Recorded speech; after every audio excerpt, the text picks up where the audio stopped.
a bola está rolando, vamos começar a falar de Inter e Palmeiras, já com a nossa projeção de escalação, com algumas situações a serem questionadas. Por exemplo, Wesley, essa é uma informação inclusive do nosso colega Tomás Rames, do Globo Esporte. Wesley não treinou ontem, acusou um desconforto muscular, está fora do jogo contra o Palmeiras.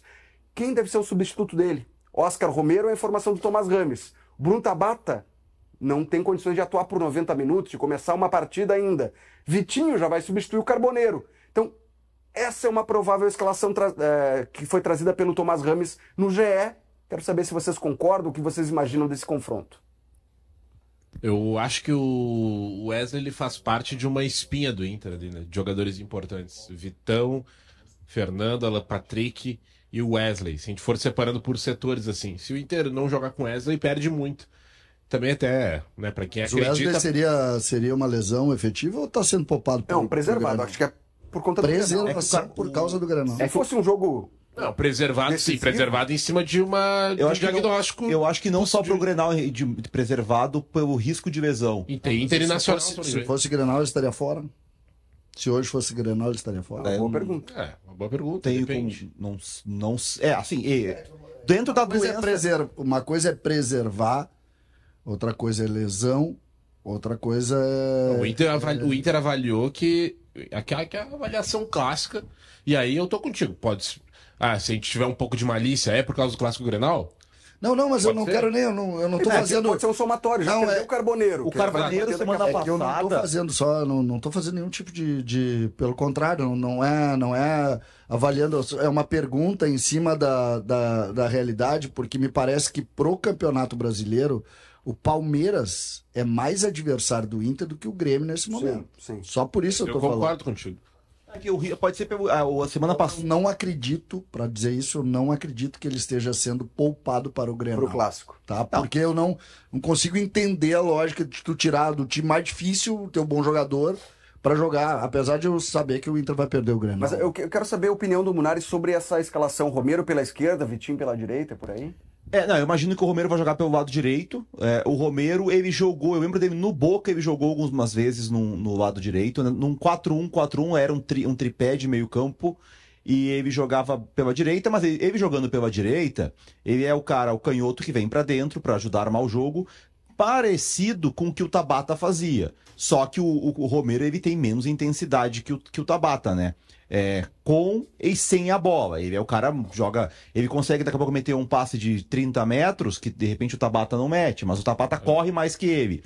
A questão, assim, do jeito que vem jogando o Palmeiras, né? Até ontem eu tava revendo Palmeiras e Corinthians. O Palmeiras partiu de uma ideia de ter 3 zagueiros, com o Bruno Fux junto com os outros 2.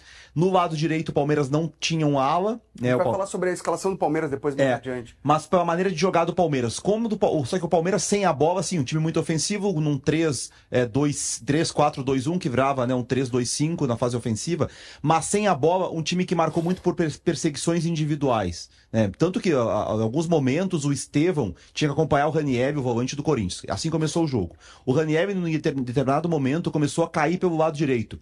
O Estevão, que era inicialmente o atacante da direita do Palmeiras, começou a acompanhar o Ranieri aqui no setor esquerdo de defesa do Corinthians, porque ele era marcação individual. Então, como é que tu sai de marcação individual? Movimentação, né? É importante se movimentar. O Romero não é um cara tão móvel assim. Então, acho que nesse ponto vai fazer muita falta não ter um cara como Carboneiro, como o Wesley. Claro que o Romero pode decidir o jogo numa jogada individual, numa bola parada e tal, mas eu acho que seria ideal ter um jogador mais móvel para sair dessa marcação encaixada do Palmeiras. O Romero tende a ser mais marcável dessa forma que o Palmeiras costuma marcar. Assim, a forma como o Romero joga, a gente já pode ver ele em outros times. Eu creio que o que o Roger instruiu para ele é fazer a mesma função que o Tabata fazia no passado. Eu acho que também é aquela oportunidade do jogador que chegou agora. Pode ser que o Roger esteja, tô te dando essa oportunidade num jogo assim, o Tabata não tá 100% fisicamente ainda desde que voltou, e é a oportunidade do Romero de mostrar isso. Porque, assim como o Munário pontuou, eu tô curioso para ver como é que vai ser o Romero fazendo essa função.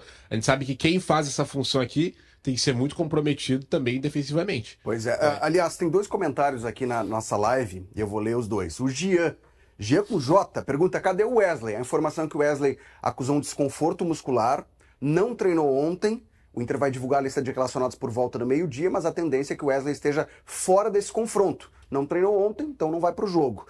E a outra questão é do Tomás Hermes, não Tomás Rames, Tomás Hermes, que diz o seguinte: Romero não vai jogar na direita. Aquele lado tem o Piquerez. Mas assim, como o Palmeiras tem jogado, o Piquerez ele é o cara da amplitude na esquerda. Então o Piquerez vai ser do Aguirre. A tendência do jeito que o Palmeiras está jogando seria o Palmeiras na fase ofensiva, da direita para a esquerda, contra o Corinthians. Felipe Anderson aberto na direita, Piquerez aberto na esquerda. Aí o centroavante, o Vitor Roque, e o Estevão e o uruguaio lá, o Facundo Torres por trás. Então nessa fase aí, o Fernando vai ter que, daqui a pouco, não sei se em algum momento, quando o Inter estiver em bloco baixo, não vai fazer uma linha de 5, recuar, mas o Piquerez deve bater direto com o Aguirre. Essa deve ser a marcação. O Romero talvez ajude mais num volante. Também é que a gente não sabe como é que o Inter vai marcar nesse jogo. É no Beira-Rio. Eu não acho que o Inter vai contra o Palmeiras marcar como marcou contra o Flamengo e Bahia, com um bloco médio baixo, defendendo muitas vezes com linha de 5. Vai quando estiver sendo atacado, mas vai na maior parte do tempo tentar marcar alto, pressionar lá em cima, ter mais a bola. É um jogo no Beira-Rio, né? É um jogo pro Inter pressionar. Tem dois comentários aqui, pessoal, e aí eu quero também já questionar vocês. O Jander Quadros, ele comentou o seguinte: Romero no lugar do Wesley? Esquece, vou dar o time para vocês. Joga o Borré no lugar do Wesley, mais intensidade e pressão na marcação alta. Abraço do Jander Quadros. Eu recordo do Borré jogando aberto contra o México.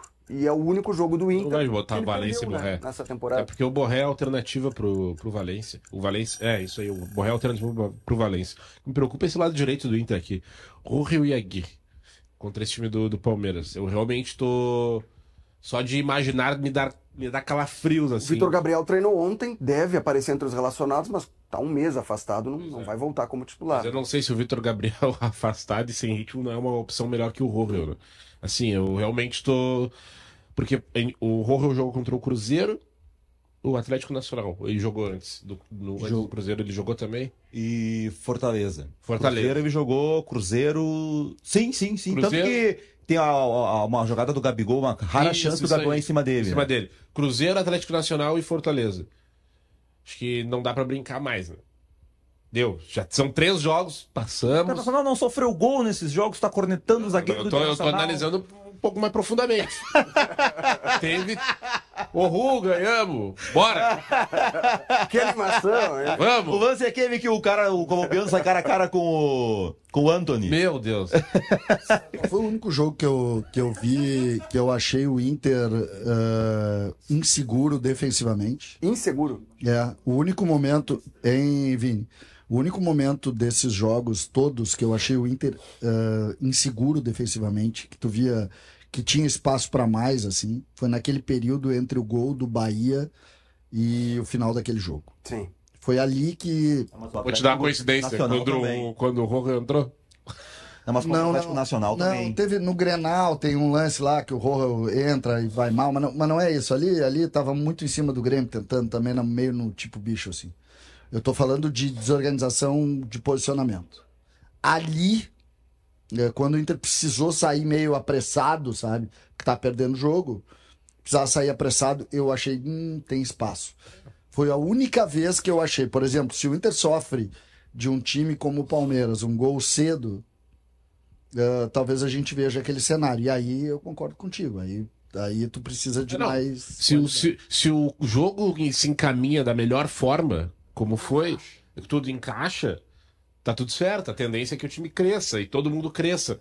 Agora, num cenário adverso, não acho que seja a melhor alternativa. Eu vou aproveitar a tua preocupação, tu está preocupado com o lado direito do Inter, quero saber o teu grau de preocupação com a ausência do Carboneiro. O Inter ainda não oficializou, deve ser feito isso hoje, quando a lista de relacionados for divulgada, sobre a lesão do Carboneiro. E a informação é de que ele sofreu uma lesão no jogo contra o Fortaleza, foi substituído no final do primeiro tempo. É uma lesão que não é tão grave assim, o que me passaram é que ela é semelhante à do Vitor Gabriel e que ele deve ficar afastado por um mês. 2 semanas, um mês. Eu considero pro abril do Inter, pelos compromissos que o Inter tem, eu acho grave a lesão. Porque o Inter perde um jogador importante ainda, uma sequência forte ainda, né? Porque tem aí, o Palmeiras amanhã, hoje, Grenal domingo, Libertadores da América. Pela informação, hoje vocês não têm os 2 titulares dos últimos jogos. Então, porque o Wesley era o Wesley e Carboneiro, não. E o Carboneiro joga, por exemplo, a final do Gauchão na do Wesley, né? E vice-versa. Então, Assim, eu de coração, eu já tô me apegando na religião, assim, pra que o Wesley volte logo. Eu acho que a visão Totalmente fera. a visão do Carboneiro também contribui para ter o cuidado com o Wesley. O CCD levantou até a bola do Grenal, né? Do jeito que a gente trata a rivalidade Grenal, não duvido de nada, né? Que o Inter esteja preservando pro Grenal. Mas dentro da sequência de jogos, o Vini falou do Palmeiras, o Inter tem depois, na semana que vem, o Nacional pela Libertadores, que é um jogo que o Inter tem que ganhar, porque depois vai a Medellín enfrentar o Atlético Nacional, que é um adversário forte. Vai ter o Bahia, que é um jogo mais difícil no Beira-Rio do que o Nacional uruguaio. E tu perdendo essas duas peças, o Carboneiro faz 2025 melhor que o Wesley. Tá? O Wesley ainda não é o Wesley de 2024. Então o desfalque do Carboneiro já é muito grande. Aí tu perde o Wesley, nesse caso, para um jogo tão importante. Tanto que a gente está falando, vai entrar o Romero, que não seria nem a primeira opção. A primeira opção seria o Tabata, se o Tabata estivesse bem fisicamente. O Romero, eu tenho certeza que o Inter não contratou o Romero pensando em utilizar ele aberto. Ele é o jogador para ser o reserva do Alan Patrick. O Romero aberto, ele é um jogador que funciona muito bem com a bola, quando ele recebe, quando ele vem para dentro, quando ele ocupa o espaço, mas ele sempre teve dificuldade sem a bola, tanto que ele nunca conseguiu uma sequência como titular no Boca jogando assim. Era aquela coisa, o jogo vai ter mais a bola. Quando é pra dar errado, mostra esse lance do gol de novo. Quando é pra dar errado, não tem como, né? É um cruzamento, uma jogada bonita, tudo, não tô tirando merda da jogada, mas ela bate ao lado, dribla, aí ela passa no meio das pernas de um jogador, bate no pé de um, bate no pé de outro, só pro jogador. E o goleiro se esconde atrás do lateral. Não, aí tem o erro do Grêmio, mas eu tô dizendo assim, ela bate, olha lá na zaga, quando ela vai na zaga, ela bate no pé de dois jogadores, ó. Pum, pum, e cai no pé dele. Que loucura, né? Futebol também tem uns detalhezinhos. Eu vou aproveitar que a gente ainda tem alguns segundos desse fio do Carboneiro para trazer um outro assunto à tona. Eu vou te pedir ajuda aí, Munari. Me ajuda nessa. Porque tem alguns comentários aqui na nossa live. Uma das regras da vida é o seguinte, o Munari não vai te ajudar em nada. Então me ajuda tu, César. Olha só, o Paulo Henrique e o Arthur Remus, os dois fizeram comentários. Paulo Henrique, tem que falar sobre o Miller no Inter. Por favor, precisamos de informações. E o Arthur escreveu, quero ver a cara do CCD com a chegada do Thomas Miller. O que é esse Thomas Miller no Inter? Quem Miller? O Miller? Qual Miller? O alemão, Thomas Vai Miller. jogar no Inter? Tá, não, a gente estava vendo essa matéria antes. Vamos trazer. Não, essa informação. Não, cara, o que eu vou dizer sobre isso, né? Jornalista alemão do Bild, como é que é o nome dele? Christian Falk. O Miller não vai ficar no Bayern de Munique, né? O contrato chega ao final na metade do ano. O contrato chega ao final. Aí a informação dele, dada aqui no Twitter, é de que... Cadê? Nós temos o Schenck mandou aqui um... É que tem alguns clubes que estão interessados e já teriam feito contatos. O Schenck mandou aqui, ó. Fiorentina? Ele listou alguns clubes que teriam se interessado pelo Miller, e aí citou uns times dos Estados Unidos, lá, Los Angeles, sei lá o quê, e entra o Inter de Porto Alegre, segundo o jornalista. Só que aí tem... Porto Alegre. Eles tratam assim porque tem a Inter de Milão, né? E tem o Inter Miami. Ele escreve Esporte Clube Internacional Porto Alegre. Ele escreve no Twitter. Não, ele escreve Porto Alegre, isso, pra a gente não ter confusão, porque Inter, como disse, tem vários. Sim. Isso, não, ele coloca Porto Alegre. Até porque, se imagina se fosse contra a Inter de Milão, o Bayern joga hoje com a Inter de Milão pela Champions. Aí seria é que tem o Inter Miami, tem o Inter de Lages. Só o Internacional. O Inter de Lages eu acho que seria um pouquinho mais difícil. Não, tô brincando, só tô dizendo mas assim, tô fazendo a referência com o Inter Miami. Eu vou interpretar, tá? A gente não tem mais detalhes. A gente não tem essa de fato, informação. O Inter fez algum contato pelo Thomas Miller. Mas ele cita Fiorentina, Los Angeles Futebol Clube, San Diego Futebol Clube e Cincinnati, além do Inter de Porto Alegre. Tem 3 clubes americanos. Eu joguei no Google o nome Thomas Miller e Inter Miami. E a informação é que o Inter Miami estaria interessado no Thomas Miller. Eu não sei se daqui a pouco não chegou errado para ele essa informação. Ou foi dito, o Inter quer contratar o Thomas Miller. E ele interpretou que é o Inter de Porto Alegre. Olha, eu não sei, mas eu sei que assim, ó. Quando saiu a notícia, o César tá assim, ó. Não, vê se não é de Milão. Vê se não é de... Vê se não é de Lages. Não, mas é que é o contrário. Não, eu acho que o Inter contratou o Valência, o Inter contratou o Borré. O Thomas Miller é mais nome, mais forte que esses jogadores, não tem dúvida. Excepcional jogador. Não sei como é que ele tá agora até. Porque ele tá mais velho. Ele fez gol na Champions contra a Inter semana passada. Ele é um jogador espetacular. Acontece que eu tô achando o mundo brasileiro meio alienado com esse negócio de jogador, né? Porque a gente olha os valores aí, as dívidas aumentando estupidamente, valores absurdos hoje. Ontem saiu uma série de relatórios daquele Rodrigo Campelo, né? Do UOL, né? falando dos clubes, todos aumentaram suas dívidas. E a gente vai falar em contratação do esporte. E aí eu não estou falando do Inter. Compara, por exemplo, com o Depay. É um jogador para salário. Deve ser isso aí, mas a coisa. É que assim, a gente também não sabe, né? Quando acontece esse tipo de contratação, é uma mobilização diferente financeiramente, nas parcerias, etc. O jogador. É tudo muito diferente do que tu contratar um outro jogador, né? A gente teve um exemplo há pouco aqui com o Soares. Olha tudo que foi feito, toda a mobilização e busca de apoio, patrocínio e gremistas influentes que ajudaram nessa não só com a própria força da direção, não ia ter como. Então, assim. Mas é uma série de fatores, assim, o próprio vinda do Soares, é uma série de fatores que deu certo e acho que abre portas, assim, para que os clubes acreditem na possibilidade. Eu concordo totalmente com isso e inclusive, defendo essa tese da mobilização através de marca, é uma coisa que eu acredito muito, só que eu tô preocupado com o nível salarial básico que o futebol está desenvolvendo, tá, Vini? É uma coisa muito, mas muito alta e sem base de receita para sustentar. Lembra quando só craque ganhava 1 milhão? Hoje qualquer jogador do elenco tá ganhando. O cara faz 2 gols e é 1 milhão.